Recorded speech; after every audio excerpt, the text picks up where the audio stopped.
Panjang umur di antara nikmat yang Allah berikan kepada hamba. Khairun nas man tala umruhu wa hasuna amaluhu. Di sini baginda Rasulullah mengungkapkan dan mengajarkan kepada kita tentang ismu tafdhil. Khairun nas, sebaik-baiknya manusia. Siapa? Apakah yang disebut dengan sebaik-baiknya manusia yang mempunyai harta banyak atau jabatan tinggi, politiknya hebat, di sana sini masya Allah dikagumi orang? Lah, khairun nas man tala umr, sebaik-baik manusia yang umurnya panjang, wa hasuna amal, dibarengi waw lil wasl. Ketika kita belajar nahwu, lil wasl, bukan tambahan, bukan ziyadah, tetapi yang panjang umur, kemudian hasuna amal, amalnya baik, perangainya baik. Semakin tua, semakin menjadi apa?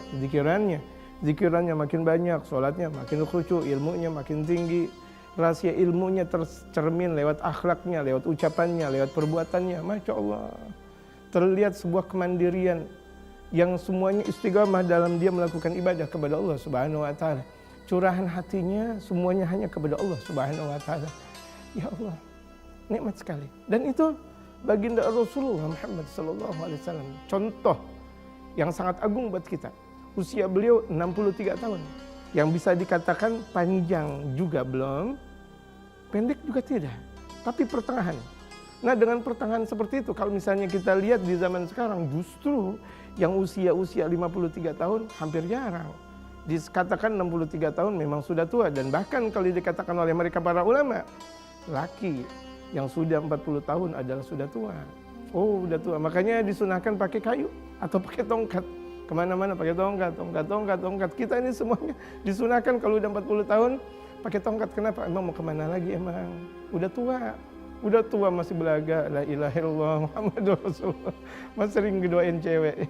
Gimana? Udah tua. Tujuannya kan, ya Allah udah bau kubur. Ini kalau misalnya dia cium tangan, bau, emang udah tua.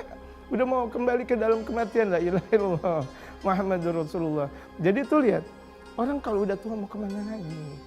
Kecuali dia harus betul-betul memperbaiki dirinya. Nikmat sekali kalau misalnya dalam sabda baginda Rasulullah Muhammad sallallahu alaihi wasallam, khairun nas man tala umruhu wa hasuna amaluhu. Dan kenikmatan sekali orang yang kalau misalnya dia hidupnya panjang, amal ibadahnya banyak. Dia sholatnya banyak, dia tahajudnya banyak, dia zikirnya banyak, dia berdakwahnya banyak. Kemudian dia berdekatan selalu dengan Allah Subhanahu wa Ta'ala, banyak, otomatis. Sholawat yang diungkapkan banyak. Kenapa? Memang umurnya panjang. Jadi jangan berkebalikan, panjang umur, kemudian maksiatnya banyak. Ya Allah, dia ngaku kepada yang lain, Masya Allah belum nikah. Ingat ente secara hukum syariat ngaku-ngaku belum nikah, padahal cucunya bejibun, la ilaha illallah Muhammadur Rasulullah. Ingat, dia seakan nggak merasa bahwa dirinya tua. Orang yang merasa dirinya masih muda saja, ini tanda apa? Tanda keburukan. Usia 40 tahun mengaku muda. Makanya kenapa disyariatkan oleh baginda Rasulullah, jangan sampai ini kita sebagai umat baginda Rasulullah tidak berkumis dan tidak berjenggot. Kenapa? Nanti dia tidak tahu hakikat tua. Orang kalau udah ada jenggotnya, dia tahu, oh ya Allah saya udah ada jenggot. Apalagi ketika jenggot biasa bercampur antara hitam dan putihnya. Allahu Akbar. Kenapa? Kalau dia udah merasakan hitam dan putihnya, mau kemana lagi? Artinya dia bakal terus kembali kepada Allah Subhanahu wa Ta'ala. Dan ini perjalanan panjang yang sudah dijalankan oleh mereka para sahabat, yang sudah dijalankan oleh mereka keluarga-keluarga baginda Nabi besar Muhammad, yang sudah dijalankan oleh mereka para tabi'in, para aulia Allah, mereka para ulama-ulama saleh. Ya Allah, kalau kita lihat Sayyidina Utsman bin Affan, umurnya panjang, alhamdulillah. Di antara mereka para sahabat Rasulullah, Sayyidina Abu Bakar di usia 63 tahun, Sayyidina Umar pula, dan Sayyidina Ali 80 tahunan, dan mereka para ulama-ulama, dan bahkan Al-Imam Syafi'i 50-an tahun, Al-Imam Nawawi bahkan 40-an tahun, Al-Imam Abdullah bin Abu Bakar Idrusul Akbar 50 tahun.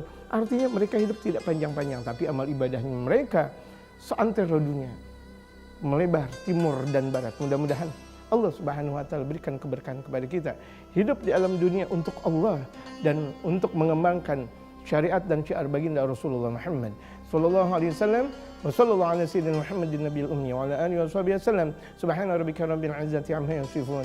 Wassalamun alal mursalin walhamdulillahi rabbil alamin. Wassalamu alaikum warahmatullahi wabarakatuh.